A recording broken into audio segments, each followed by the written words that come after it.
Welcome back to The Independent, where tonight we are counting down the scandals of the Obama administration. Number 3 on our list started under George W. Bush when he was presiding over 2 foreign wars. Veterans waited unacceptably long periods of time to receive care. In 2008, candidate Barack Obama took note of this national shame and promised to build a 21st century VA.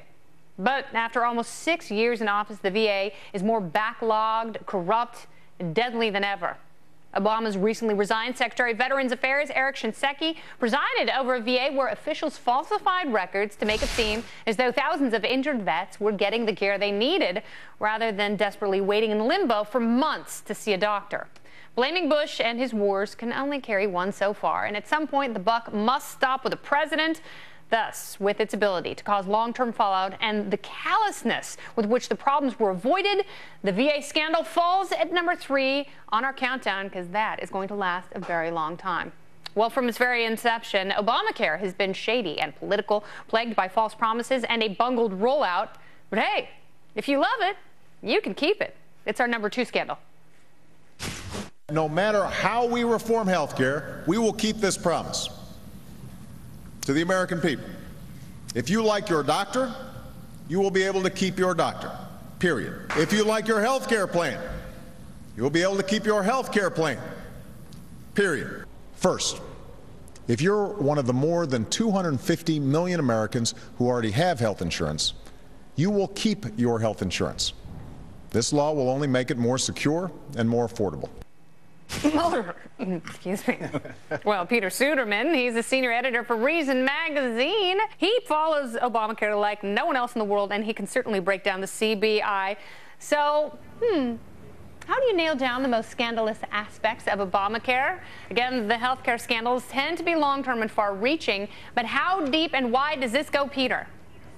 It's very deep. It's very wide. It's something that has been with Obama since before his presidency started, because that's when he started talking about reforming the healthcare system. And when he was running for president in 2008, he was making promises that about how he would reform the system, promises we just heard some of them. And so many of those promises have been broken at this point. And that is probably the biggest part of the Obamacare scandal, is that Obama made so many promises over and over again. He made them unequivocally. If you like your health care plan, you can keep it, period. Not if you like it, you can probably keep it, maybe in some cases. If you like it, you can keep it, period. And we now know that that is not true for millions of people. And what about the constitutionality of Obamacare? I know that it was strangely born into being through a lot of sleight of hand in Congress, but is it unconstitutional? So the constitutionality at this point, there's still some lawsuits that are going through the system, and there's still some people who are challenging it. The biggest point of contention was the individual mandate, and the Supreme Court ruled that the individual mandate is in fact constitutional. What was funny was that the Supreme Court ruled that it was constitutional not the way that most people thought they would rule it was constitutional, as a valid exercise of the Commerce Clause, but instead as a tax, which is what the Obama administration promised several times it wasn't. They would say, no, it's not a tax. It's not a tax. It can't possibly be a tax. And then they went to the Supreme Court, and through the court system, they said, well, it's not really a tax. Instead, it's something else. It's just a way of shifting around stuff in the system. And then, of course, the Supreme Court says, well, it's okay if we call it a tax. And so now the Obama administration is kind of stuck with something that the Supreme Court decided was a tax for them. Well, Suderman, there's another aspect to this. Let's jump ahead to the implementation and the fact that then they tried to build these websites. They fell apart completely. There were all sorts of issues with signups, and apparently a lot of fuzzy math from the Obama administration trying to explain how many people were actually getting the benefits of this legislation.